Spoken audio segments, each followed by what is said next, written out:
Coucou mes licornes, on se retrouve enfin pour ma première vidéo FAQ, ma toute première. Je suis super excitée. Et cette vidéo, je vous la fais alors qu'on se rapproche lentement mais sûrement des 1500 abonnés. Ouais, déjà, j'ai l'impression que c'était hier que je vous ai dit que j'avais 1000 abonnés. Et on est déjà à 1500 abonnés. Donc je suis ravie, je tenais à vous remercier du fond du cœur de votre soutien et de me suivre au jour le jour. C'est super cool de vous avoir à mes côtés. Donc comme vous l'aurez compris, aujourd'hui c'est une vidéo FAQ. Donc pour ceux qui ne savent pas ce que ça veut dire une vidéo FAQ, c'est une vidéo foire aux questions. Et je vais m'efforcer de répondre à toutes les questions que vous m'avez posées.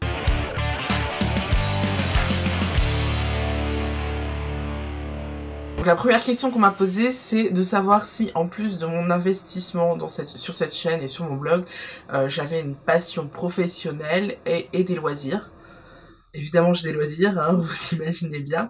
Au niveau professionnel, en fait, je suis à la base journaliste. D'ailleurs, c'est pour ça que j'ai monté Carvista. Et au niveau des loisirs, oui, j'en ai plein, j'ai beaucoup de passion. La mode et le maquillage, vous vous en doutez, vous avez pu le voir. J'aime aussi énormément l'équitation. J'ai longtemps fait de l'équitation, même si j'ai lâché ces derniers temps. J'ai longtemps fait de l'équitation et j'adore ce sport. J'aime également beaucoup le cinéma et les séries. On en reparlera plus tard parce que je crois qu'il y a une de vos camarades qui a demandé ce que je regardais. Et qu'est-ce que j'aime aussi? J'aime aussi énormément la gastronomie, j'aime beaucoup cuisiner. Ensuite, on me demande dans quelle ville j'habite. Pour le moment, j'habite Meaux, mais j'ai pas tardé à changer, tout simplement parce que je suis en train de me séparer de mon compagnon. Oui, ça c'est le scoop de la vidéo, c'est que je me sépare de mon compagnon. Donc voilà, j'ai très envie de retrouver Paris. Je suis née à Paris, j'ai grandi à Paris, je veux y mourir. Donc voilà, j'ai vécu 4 ans loin de Paris et c'était 4 ans de trop, c'était vraiment une torture. Honnêtement, je sais pas comment expliquer sans passer pour une bobo parisienne, mais voilà, quand t'as grandi et que t'as eu toute ta vie tout à portée de main, tout à une demi-heure de toi, c'est très compliqué de vivre dans une ville où t'es loin de tout et où il suffit qu'il y ait un problème avec la SNCF et qu'il y ait un problème avec la gare pour que tu ne puisses pas faire ce que tu as décidé de faire dans la journée. Enfin, je veux dire, ça m'est arrivé plein de fois, en fait, d'avoir des rendez-vous et tout sur Paris et de devoir annuler tout bonnement parce qu'il y avait un problème à la gare. La ligne Paris-Meaux, c'est une ligne où il y a tous les jours des problèmes, vraiment tous les jours, sans déconner. J'exagère vraiment pas. Tous les jours, que ce soit à un moment de la journée ou à un autre, il y a toujours un problème avec cette gare, avec cette ligne. Je pense qu'elle est trop vétuste et qu'elle a trop servi. Mais voilà, il y a toujours des problèmes sur cette ligne et c'est insupportable, quoi. Et c'est comme le fait de rentrer d'une grosse journée de travail, d'avoir qu'une envie, c'est de te détendre, de prendre une douche, de te détendre devant la télé et de pas pouvoir le faire et de devoir attendre 2, 3 heures, 4 heures, parfois même en vain. Parfois même c'est un bus qui va te ramener chez toi. C'est insupportable. Voilà, je ne supporte pas. En fait, déjà à la base j'aime pas beaucoup Meaux, mais les transports c'est le summum, quoi. Je déteste ça. Voilà, je déteste être loin de tout. Je déteste devoir attendre une demi-heure si je rate mon train, c'est juste pas possible. Voilà, c'est un truc, j'ai pas l'habitude et j'ai pas envie de m'y faire. Je m'y ai pas fait et j'ai pas envie de m'y faire. Et j'ai très hâte de retrouver Paris. Et puis, je dois avouer que j'ai un petit sentiment de culpabilité d'avoir été loin de Paris au moment des attentats. Parce que, clairement, Paris c'est ma chérie, c'est mon bébé, c'est ma vie, je l'ai dans la peau, quoi. C'est comme un Marseillais avec Marseille, quoi. Paris c'est ma ville, c'est chez moi et je me sens un petit peu coupable d'avoir été loin pendant les attentats, même si j'y allais de temps en temps, même si j'ai jamais vraiment perdu de vue. Voilà, le fait de ne pas avoir communié avec les Parisiens pendant cette période-là, c'était un vrai crève-cœur. Voilà, j'habite Meaux, mais plus pour longtemps. Alors, qu'aimes-tu écouter comme musique, regarder comme film ou comme série? Alors, on va commencer par le commencement. Comme musique, j'aime beaucoup la pop, mais la pop rock.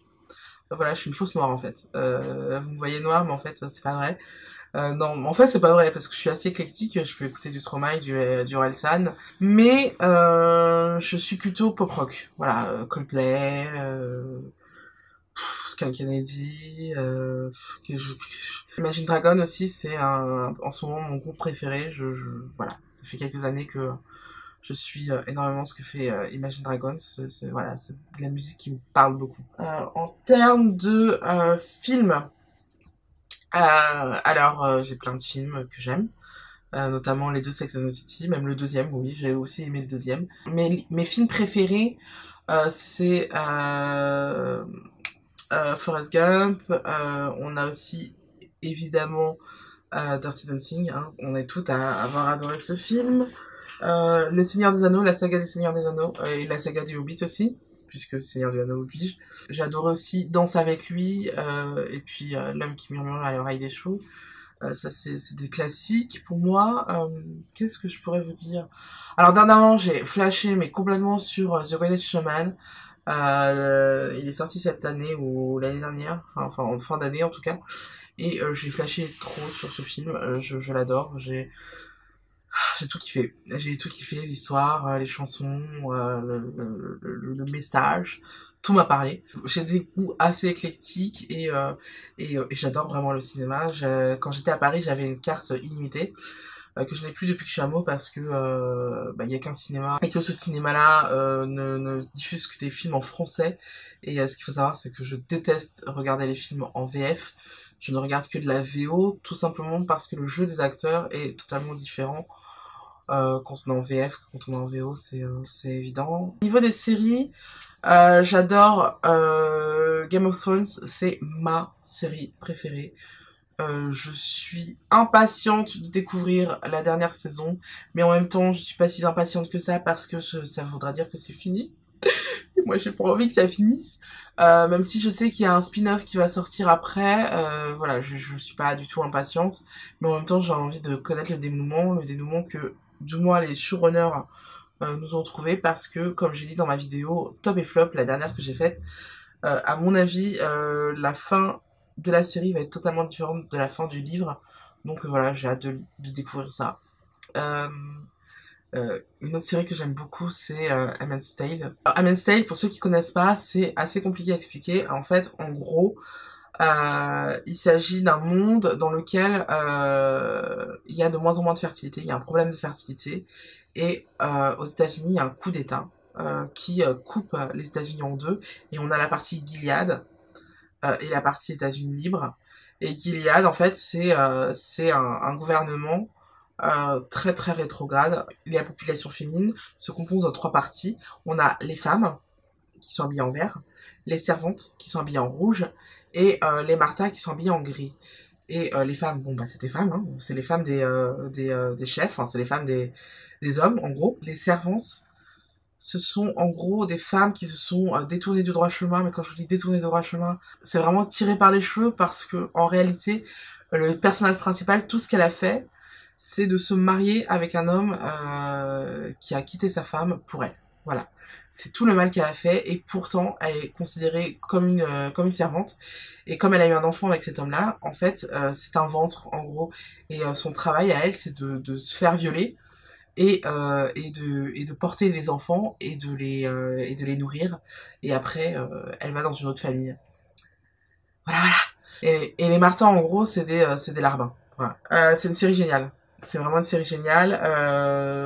C'est une série qui me fait super flipper, évidemment, parce que ça pourrait arriver. Tu vois que vraiment dans la série, comment elle est faite, tu vois que ça pourrait vraiment t'arriver, que c'est vraiment possible en fait. Et rien que le fait que Donald Trump soit au pouvoir, ça ajoute en fait à cette psychose, cette peur que ce genre de choses arrive parce que vraiment c'est n'importe quoi, c'est vraiment le pire cauchemar des femmes d'aujourd'hui. Ah, une autre série que j'adore, c'est Crazy Ex-Girlfriend. Je sais que cette série n'est pas très connue. Elle mérite d'être plus connue. En fait, en gros, c'est l'histoire d'une fille qui est avocate, qui a bien réussi sa vie professionnelle, mais qui galère dans sa vie personnelle, qui recroise son amour d'enfance Et cet amour d'enfance lui dit qu'il vit toujours là où il vivait quand il était ado, et qu'il adore ça, et que qu'elle devrait venir un de ces quatre. Ni ni deux, elle va s'installer dans cette ville-là, pour être auprès de cet amour-là. Et s'ensuit des péripéties assez marrantes, et la meuf est un peu timbrée. Et c'est vachement chouette, vraiment, comme série. Si vous avez aimé Ally McBeal, cette série est totalement pour vous, parce que c'est vraiment dans le même délire. Il y a des comédies musicales de partout et tout, c'est vraiment sympa. J'aime énormément. Et sachez que l'actrice principale est ronde, donc c'est assez cool. Ah, je suis The Walking Dead aussi. Fear the Walking Dead me saoule, à partir du moment où le perso principal, je sais plus comment il s'appelle, est mort, bah ça m'intéresse plus. Voilà, j'ai plein de séries que j'aime. J'adore les séries, c'est vraiment mon truc. Mais il y en a de moins en moins qui me parlent. Je trouve qu'on a un peu fait le tour. On est un peu en train de redescendre de la vague des séries cool. C'est dommage, mais c'est attendu. Ah, il y a aussi Stranger Things, évidemment. Il y a à peu près toutes les séries de Netflix, en fait, j'aime beaucoup. J'aime beaucoup ce que fait Netflix en termes de séries. Donc voilà. Ouais, il y a plein de séries. Bref, je suis une sérivore. Voilà. As-tu un modèle de femme ronde? J'en ai plusieurs. J'en ai vraiment plusieurs. On croit être isolé comme ça, mais en fait, on n'est pas du tout isolé. Il y a beaucoup de femmes rondes qui ont fait des choses superbes. Personnellement, j'ai découvert dernièrement le travail de Marlena Steele. Alors, pour celles qui sont pas branchées beauté, c'est normal si ce nom vous dit rien. C'est tout simplement une youtubeuse beauté qui a fait sa propre marque. Je vous en ai parlé dernièrement en plus dans ma vidéo sur mes tops et mes flops. Décidément, je vous ramène souvent à cette vidéo. Donc en fait, elle a lancé une marque où elle vend principalement des ombres à paupières et enfin toutes sortes de fards en fait, toutes sortes de fards de maquillage en single, en individuel. Et ça te permet de composer tes palettes comme tu veux. Et j'ai commencé moi à composer plusieurs palettes, donc dont une visage et une pour les yeux. Et j'aime énormément ce qu'elle fait, et je la trouve super chouette, super sympa, super cool. Dans le même style, il y a Huda Beauty aussi que je trouve qui est un peu ronde, donc je la cite aussi. J'adore Melissa McCartney, je la trouve d'une beauté incroyable.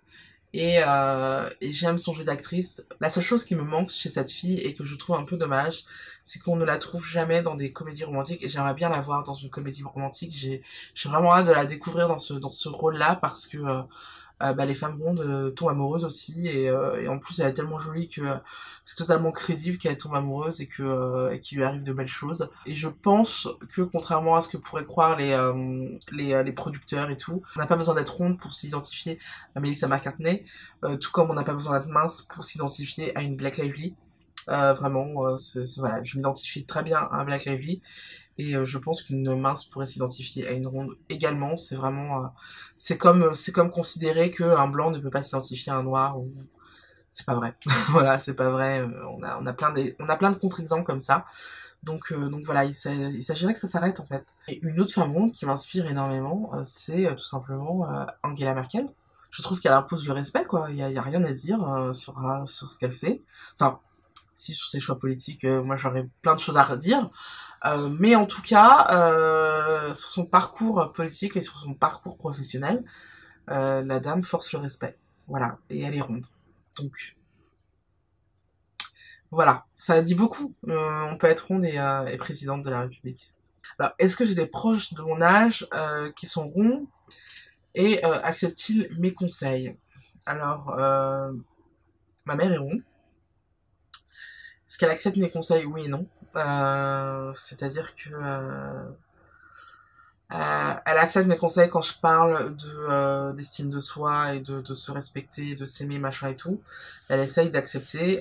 Maintenant, quand il s'agit de dire qu'il faut arrêter les régimes et qu'il faut retrouver une alimentation normale pour pouvoir écouter son corps et pouvoir comprendre ce dont son corps a besoin et tout, ça, elle a du mal. Elle a vraiment du mal. C'est quelqu'un qui a été au régime toute sa vie en fait, et du coup, je trouve qu'elle a très très peur à chaque fois. Enfin, là, elle a essayé d'arrêter les régimes, elle a pris 8 kilos, il me semble, et elle a totalement paniqué. Du coup, elle est retombée dans les régimes.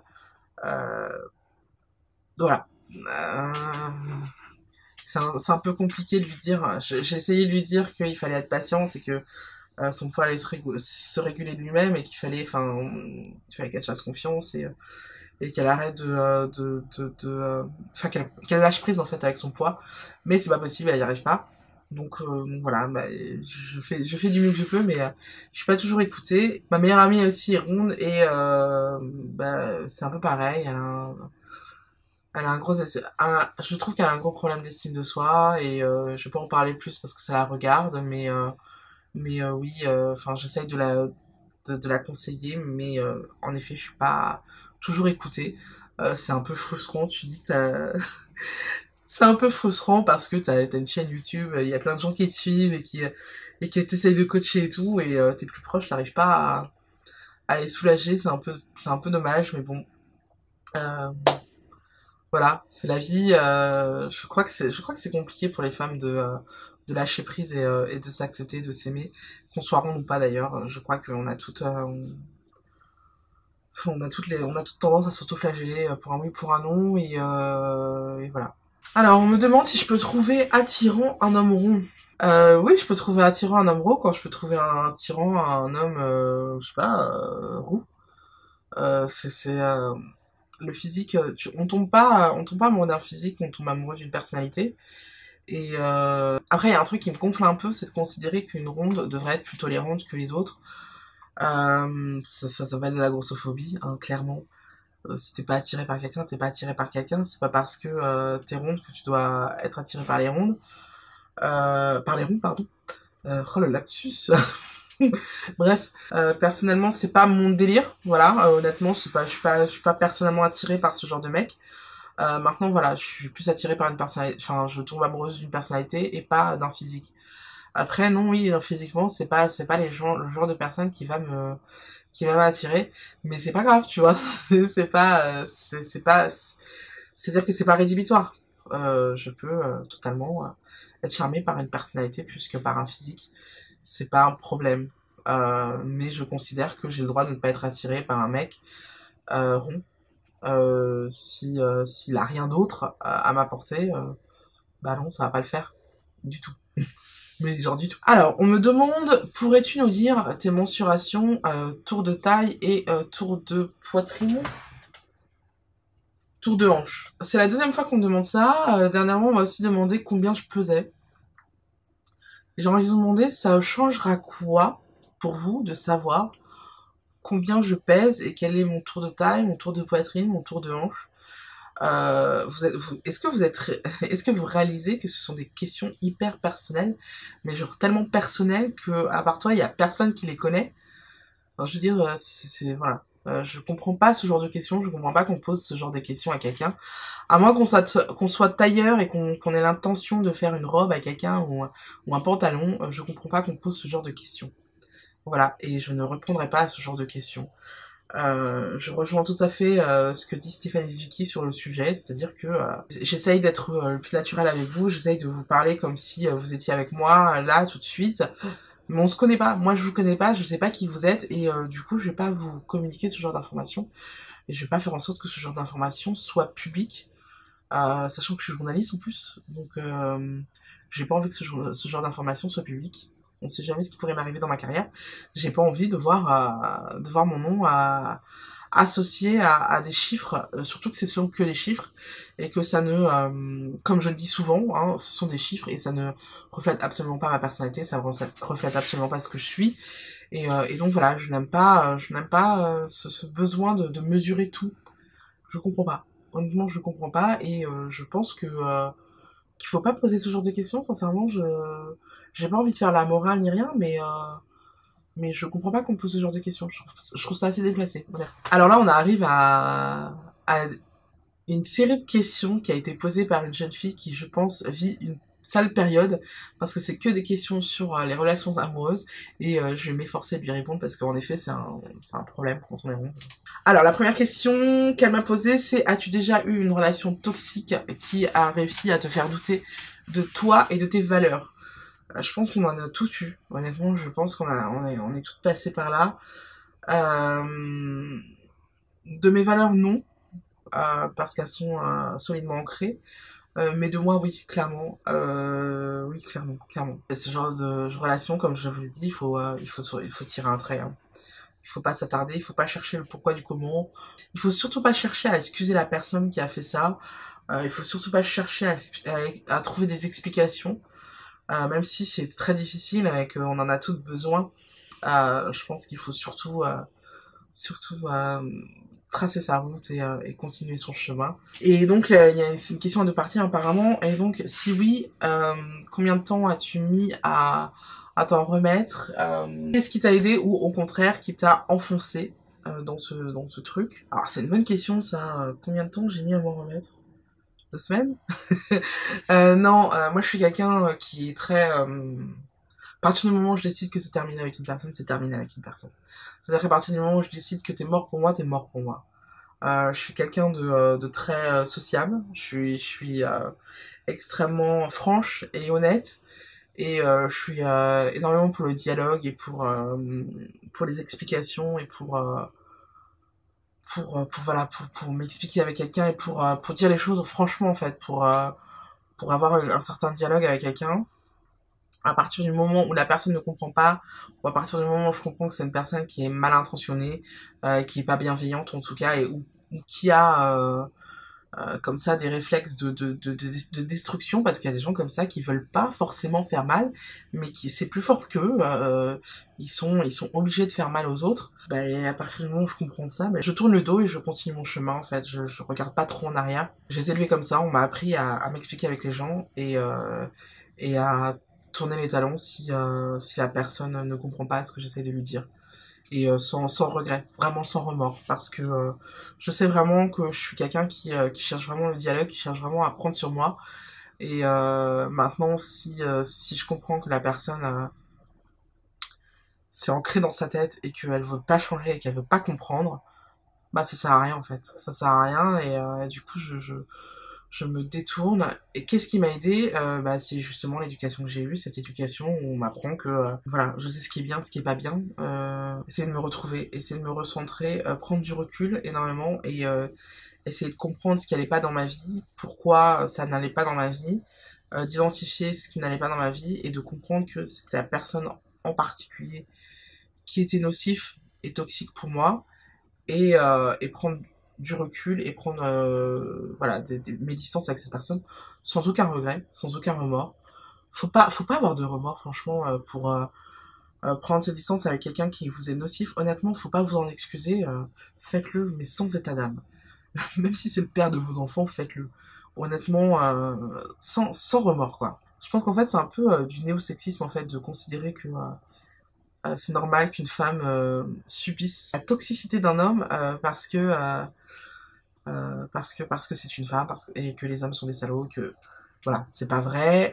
Je pense qu'une femme a autre chose à faire qu'être le marchepied d'un homme. Voilà, c'est tout. Et donc ce qui m'a aidé, je sais pas, ce qui m'a aidé c'est mon caractère, j'imagine, ma force de caractère et ma capacité à prendre du recul et à... Le bullet journal aussi, ça aide beaucoup. Le bullet journal, écrire dans mon bullet journal ce que j'avais à dire, ce que je pensais, ce que je ressentais sur le moment, ça m'a énormément aidé à voir les choses d'un point de vue raisonnable et, euh, et d'un point de vue sans émotion particulière, mais à voir les choses de manière froide et de me rendre compte qu'en fait j'ai de bonnes raisons de ressentir ce que je ressens, et j'ai de bonnes raisons de prendre mes distances en fait, de décider que cette personne n'est pas bonne pour moi. Et c'est vraiment un très bon outil c'est vraiment un très bon outil de développement personnel parce que vous relisez ce que vous avez vécu dans le passé, vous pouvez relire en fait vos pensées d'avant. Ça permet également de se rendre compte que certains comportements sont récurrents. Il y a des choses des fois qui t'arrivent, que les gens te font et tu les notes pas forcément, tu fais pas forcément attention, tu passes l'éponge et tu passes à autre chose. Le fait d'avoir écrit ce qui t'est arrivé et ce que t'as eu du mal à avaler sur le moment et de relire ça après coup, bah tu te rends compte qu'en fait il y a eu des précédents et que cette personne-là n'est pas forcément bonne pour toi et qu'il faut t'en défaire. Donc voilà, pour moi c'est un super outil le bullet journal.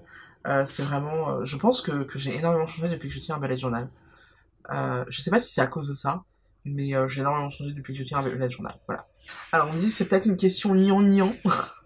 mais non, je le trouve pas, qui est de savoir quels sont les comportements sous-jacents qui tendent à te faire comprendre que quelqu'un serait intéressé par toi et qu'il y aurait moyen de moyenner en gros. Il y a tout simplement le regard. Hein, on regarde beaucoup les gens qu'on trouve beaux, en fait, en gros.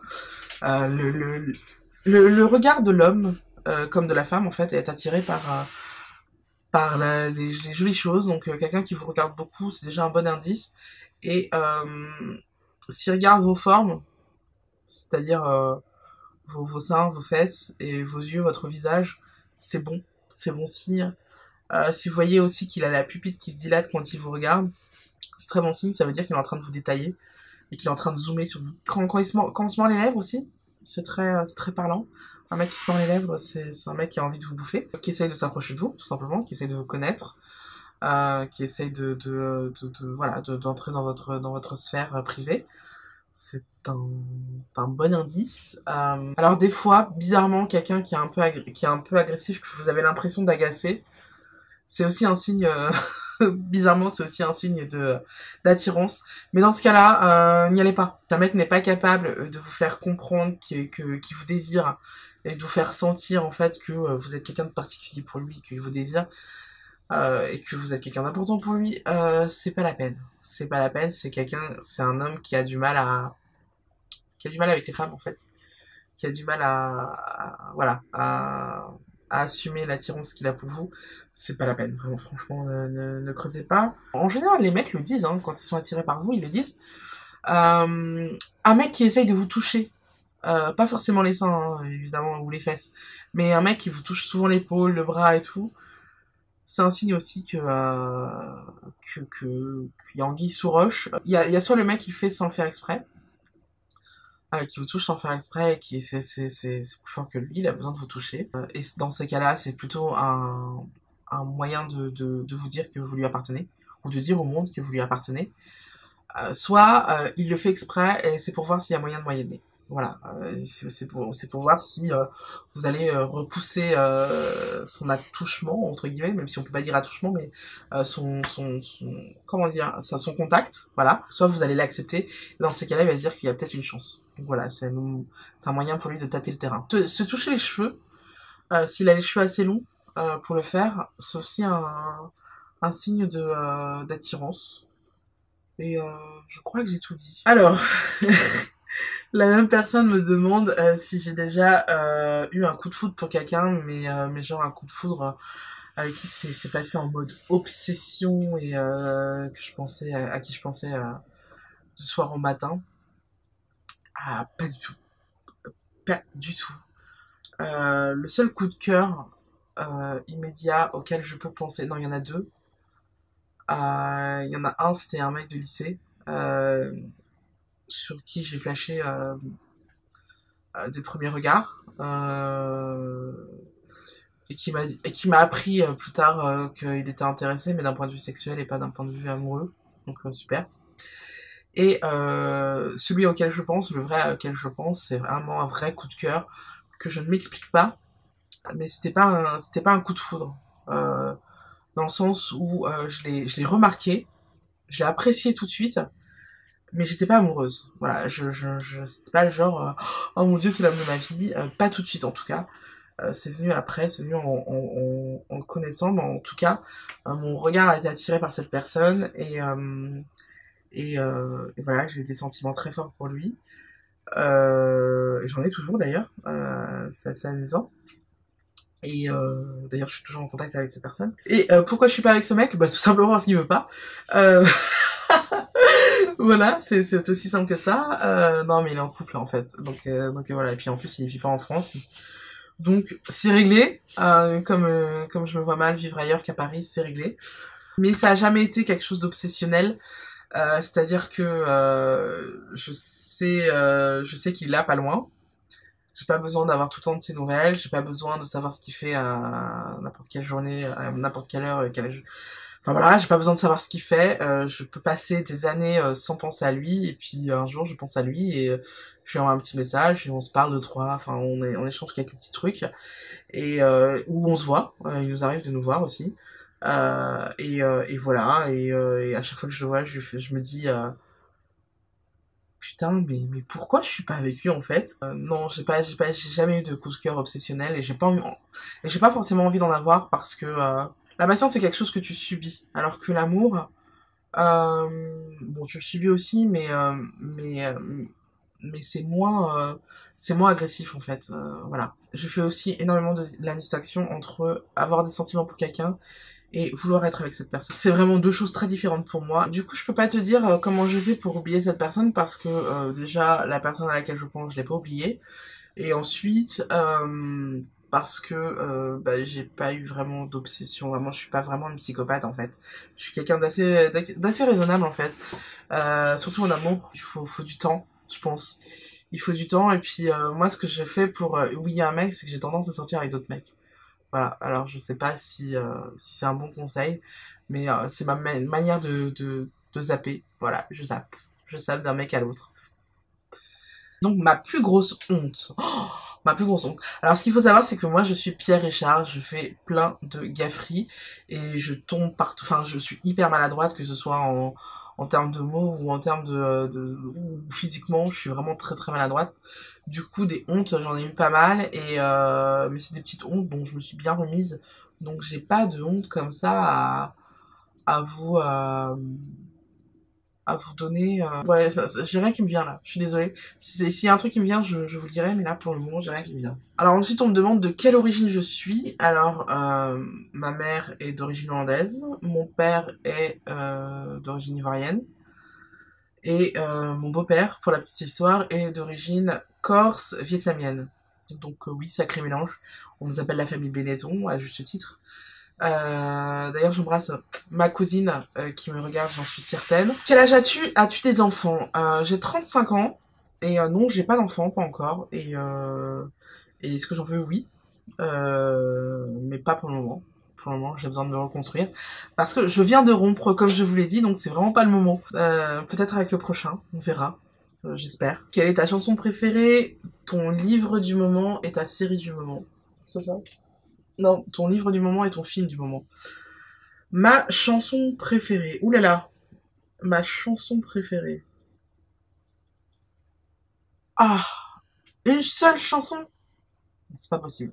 Il y en a tellement, franchement. Non, j'ai plein de... j'ai trop de chansons, en fait, que j'adore pour, euh, pour vous en citer qu'une, en fait. Donc, c'est pas possible, je peux pas. Je passe cette question de Joker. Voilà. Et mon film du moment, comme je vous l'ai dit, c'est The Greatest Showman. Parce que c'est le film qui pour le moment qui en ce moment en tout cas me parle beaucoup, tout simplement parce que c'est un film qui dit qu'il faut non seulement réaliser ses rêves, mais aussi qu'il faut pas avoir peur du regard des autres, et que quel que soit notre physique, quelles que soient nos spécificités en tant que personne, il y a toujours une place pour nous quelque part. Donc voilà, c'est un film qui me parle beaucoup en ce moment, et voilà, j'aime beaucoup son message. Le livre que je lis en ce moment, c'est le troisième tome de l'intégrale de Game of Thrones. J'en ai parlé dans ma vidéo de Top of Flop. Et j'ai appris que c'est justement à ce tome-là que la série et le livre prennent des chemins totalement différents. Donc je suis en train de lire celui-ci pour pouvoir lire tranquillement le prochain qui va bientôt sortir. Il y a un livre de George R. R. Martin qui est sur le point de sortir. Je pense que... Alors, il y en a un, c'est un hors-série qui va sortir pour Noël. Mais il y en a un autre courant 2019 qui va sortir, et c'est la suite, en fait, du tome 5. Donc voilà, pour être... comme c'est un gros pavé, je suis en train de le lire pour être prête à lire le prochain tome qui va sortir. Et rien à voir, je lis aussi un autre livre qui traite du Pyrénées pour la chaîne, parce que je suis en train de faire une vidéo sur le Pyrénées. Voilà. Alors, on me demande aussi quels sont mes tue-l'amour, les choses qui me plaisent pas chez un homme. Alors, le tue-l'amour ultime pour moi, c'est le machisme. Plus je grandis, en fait, plus j'avance dans l'âge, moins je supporte le machisme, en fait.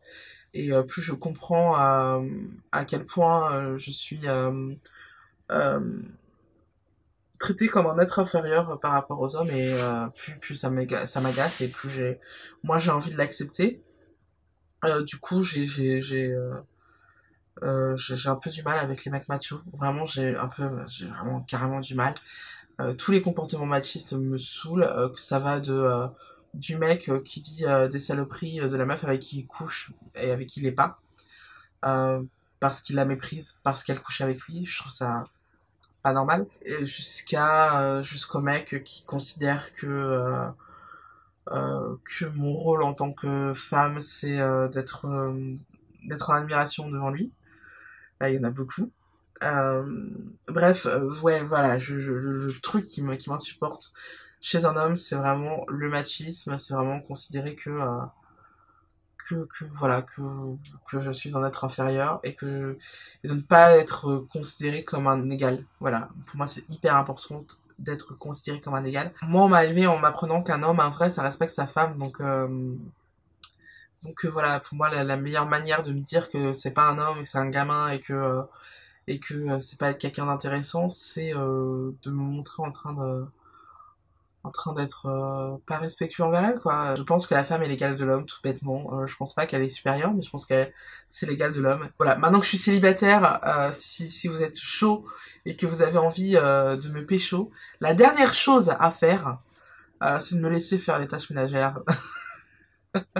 Vraiment. Ah oui, un mec qui fait les tâches ménagères pour moi, qui me dit non, laisse, c'est moi qui fais, il gagne énormément de points dans mon baromètre. Et du coup, qu'est-ce qui te plaît chez un homme? Qu'est-ce qui me plaît chez un homme? Alors, a priori, je suis plutôt attirée physiquement par les hommes grands et sportifs, comme j'ai dit précédemment, je crois. Et maintenant, comme je l'ai déjà dit également dans cette vidéo, on tombe amoureux d'une personnalité et pas d'un physique. Et au niveau du caractère, ce qui me plaît, c'est les mecs déjà qui ont aucun mal à communiquer. J'ai vraiment un grand besoin de communication, un grand besoin d'échange. Voilà, je suis Gémeaux. Donc voilà, ça fait que j'ai mon caractère fait que j'ai besoin de beaucoup communiquer. Et j'ai besoin d'un mec qui se sent pas justement menacé par les femmes qui ont du caractère, qui ont de la notoriété, enfin de la notoriété pseudo parce que voilà, il y a que 1500 personnes qui me suivent en fait, mais bref, ça fait quand même pas mal. Ça fait plus que lui en général. J'ai besoin d'un homme qui accepte le fait que je suis ce qu'on appelle aux États-Unis, enfin en tout cas dans les pays anglo-saxons, le gold digger, c'est-à-dire quelqu'un qui va chercher ses objectifs, qui est à la poursuite de toujours de ses rêves. Et j'ai vraiment besoin de quelqu'un qui comprenne ça et qui comprenne que c'est pas parce que j'ai du caractère que je suis quelqu'un en béton, que je suis incassable. J'ai besoin de quelqu'un qui soit là pour me soutenir dans les moments où ça va pas. En fait, avec le recul, je me rends compte que beaucoup d'hommes qui sont attirés par les femmes de caractère sont pas prêts, voilà, à être là quand ça va pas et dans les moments où on est un petit peu plus en retrait, où on a besoin d'un petit peu plus se ressourcer et tout. Et ça va pas. Voilà, j'ai besoin de quelqu'un qui soit aussi là dans ces moments-là. Ce qui me plaît également chez un homme, c'est le sens de l'humour. Bah ça c'est hyper important. On a tendance à dire femme qui rit à moitié dans ton lit, c'est complètement vrai pour moi. Si je rigole, voilà, si tu me fais rire, c'est bon. J'ai aussi besoin d'un mec qui n'a pas peur que sa femme assume sa sexualité dans le sens où j'ai tendance à parler sur ma chaîne YouTube, j'ai tendance à en parler en général. D'ailleurs, je suis assez libre sur ce sujet parce que j'ai été élevée par une mère d'origine hollandaise, donc et chez les Hollandais, le sexe c'est vraiment pas du tout tabou, c'est comme aller faire caca. Hein. C'est clairement ils en parlent comme ça et du coup voilà, je suis très ouvert sur la chose et je suis capable d'avoir vraiment toute une conversation sur le sujet et faut pas voilà faut pas que le mec il soit gêné quoi parce que ça va être long en fait ça va être long parce que moi je suis comme ça. Et dernière question, mais super bonne question je trouve, qu'est-ce qui te motive quand tu as un coup de mou, quand tu as un moment de doute, qu'est-ce qui te permet euh, de, de, euh, de retrouver de l'entrain? Alors, la première chose qui me motive, qui me remet en selle, c'est d'aller voir mes parents. Quand j'ai un coup de mou, je vais voir mes parents, tout simplement parce que c'est pour moi la meilleure manière de me retrouver moi, de me recentrer, c'est de les voir. Il y a qu'avec eux que je suis vraiment moi-même et il y a qu'avec eux que voilà, que je me sens vraiment bien. Même si je me sens bien avec d'autres personnes, c'est pas le problème, c'est pas comparable en fait. Puis quand j'ai un coup de mou, ce que je fais en fait, j'ai une playlist qui s'appelle que j'avais appelée Eye of Tiger, J'ai une playlist en fait de morceaux que j'écoute quand je doute de moi en fait. J'ai vraiment une playlist à écouter. Je la partagerai peut-être avec vous un de ces jours. Mais voilà, j'ai toute une liste de morceaux à écouter pour quand j'ai un moment de doute. Ce que je fais aussi, c'est que je regarde Sex and the City. Parce que mine de rien, il y a beaucoup de conseils dans Sex and the City. Il y a beaucoup de choses à comprendre en fait en regardant Sex and the City. Par exemple, dernièrement, je me posais beaucoup de questions par rapport à mon couple avant de rompre avec mon copain et je me disais mais putain j'ai 34 ans, j'ai pas d'enfant et je suis sur le point de rompre. Et j'ai regardé un épisode de Sex and the City dans lequel Charlotte, qui était mariée à Trey à ce moment-là, était sur le point de rompre avec Trey et elle disait mais j'ai 34 ans, j'ai 34 ans et je vais être divorcée. Y a rien de pire que d'être 34 ans et d'être divorcée. Et il y a Samantha qui lui dit, si, il y a une chose qui est pire que d'avoir 34 ans et d'être divorcée, c'est d'avoir 34 ans et d'être en couple avec un mec avec qui rien ne va. Et tout de suite, ça a été vraiment un déclic pour moi et j'ai compris pas mal de trucs. Et vraiment, en regardant cette série, je comprends toujours pas mal de trucs. Mais c'est pareil avec plein de séries, plein de livres, plein de films. Parfois, vous les regardez d'un œil totalement différent quand vous vivez en fait la même chose que le personnage concerné. Vous commencez à comprendre le message qu'on est en train de vous dire et ça fait résonance en vous. Donc voilà, il y a ça aussi. Il y a également une pub de Zlatan Ibrahimovic que je me regarde. J'adore Zlatan Ibrahimovic, il faut savoir. Je sais que tout le monde pense que beaucoup de gens pensent que c'est un connard, mais j'aime beaucoup ce mec parce que ça se voit qu'en fait c'est pas du tout un connard et qu'il fait des coups quoi. Il fait des coups de com. Et il a une vidéo en fait où c'est une vidéo de motivation et je vous la mettrai sûrement en barre d'infos. Je vous mettrai le lien. Et en fait, en gros, il te dit que la seule personne qui t'empêche d'atteindre tes objectifs, c'est toi-même. Donc c'est hyper important pour moi. Et puis mon bullet journal aussi m'aide beaucoup. Je me fais des pensées positives en fait. Je me mets des citations de personnes célèbres qui ont réussi leur vie et qui te disent certaines choses par rapport à leur réussite. Donc voilà. En fait, la chose la plus importante qu'il faut que vous fassiez quand vous avez des moments de doute, c'est qu'il faut que vous fassiez des choses que vous aimez faire. Moi j'adore cuisiner, donc je cuisine. J'adore aller sur Paris, sortir à Paris, donc je fais. Et ça te permet de recharger tes batteries, ça permet de te rappeler qui tu es en fait. Et c'est hyper important. Et ben je crois que ça va être mon dernier conseil parce que j'ai plus grand chose à vous dire. Donc comme c'était la dernière question, je crois que cette vidéo est enfin terminée. Elle va durer une éternité. En tout cas, moi je vous fais de gros bisous, je vous dis à bientôt. Alors vous pouvez vous abonner en cliquant ici ou voir et revoir mes dernières vidéos. Je vous fais plein de bisous et je vous dis